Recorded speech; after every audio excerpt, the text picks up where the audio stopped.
political union, and in fact even before Cameron had gone there this week, we'd seen Chris Grayling go to try to get powers back under the Working Time Directive, and he was told to take a running jump. I suspect for you, Mr Farage, these are sort of heady times. You've been saying for many years that European fiscal integration would harm Britain. I guess you've got the balloons and the bunting out already, haven't you? Are you enjoying this? Yes and no. I mean, on the one hand, I suppose as a party, to have predicted what would happen and to have been proved to be right may be a good thing for our credibility, but we're not going to celebrate or open the champagne because what is happening is serious. And we've got countries like Greece and Italy where democracy has been stripped from those countries, where austerity packages are being put upon some of those countries that will drive them into depression, mass unemployment and probably very serious civil disorder. So we'll celebrate when countries that should never have joined the Eurozone get their own currencies back. So what do you think the Eurozone should be looking like in a few years' time? I mean, you're an MEP, you've got a voice in the European Parliament?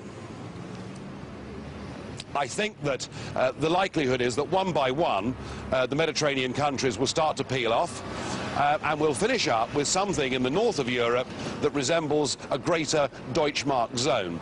And whilst economically that may pass all the tests of being part of an optimal currency zone, it then asks a political question: do countries like Finland, do countries like the Netherlands want to live in a totally German-dominated currency zone?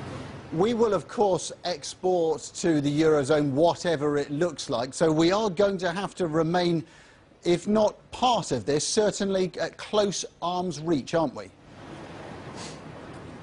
Well, look, I mean, what we've always argued in UKIP is we do not want to be a member of political union, but we do want to have free trade, friendship and cooperation. You know, countries like Norway and Switzerland have exactly the same terms of trade with Europe without being members of the Union. Indeed, there are countries all over the world that have free trade deals with the EU. Free trade, cooperation, friendship, but also Britain being able to pursue her own global ambitions as well. What about, though, if the Eurozone did turn into a core of the economically strongest states in Europe, got rid of the ones that you referred to, the Greeces and Portugals, would there then be a stronger argument for saying that Britain should be much more integrated with that?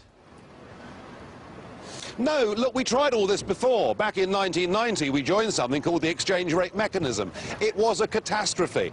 You have to understand that the British economy is very different to Germany, to France, to Italy, to anywhere else.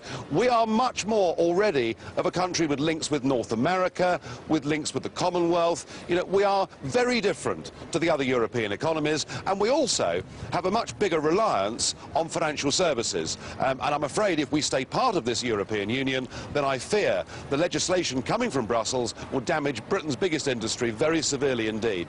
So looking back, Mr Farage, do you see Gordon Brown as a bit of a hero for keeping Britain out of the Eurozone? Look, I think Gordon Brown got many things wrong, but well done, Gordon, for keeping us out of the Euro.